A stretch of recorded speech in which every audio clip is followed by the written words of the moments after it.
चांद्यापासून बांद्यापर्यंत दादांना ज्या घड्याळामुळे ओळख होती, शेवटी त्याच घड्याळाने त्यांची शेवटची ओळख पटवून दिली आणि त्यांच्या कामाची ओळख करून दिली त्या माळरानात पडलेल्या कागदांच्या तुकड्यांनी.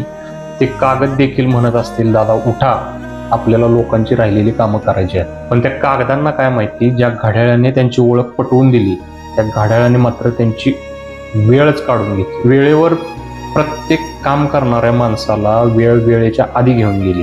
कालची घटना मन सुन्न करणार आहे मित्रांनो.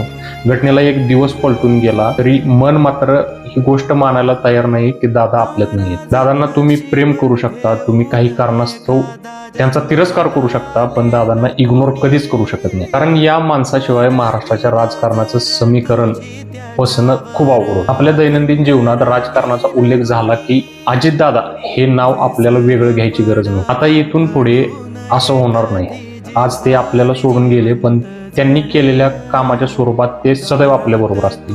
मित्रांनो, या माणसाबद्दल आपण जेवढं बोलू तेवढं कमीच. पण अशा या महाराष्ट्राच्या लाडक्या नेत्याला म्हणजेच दादांना आपल्या सर्वांकडून भावपूर्ण श्रद्धांजली व त्यांच्या आत्म्यास शांती लाभो हीच ईश्वरचरणी प्रार्थना. धन्यवाद.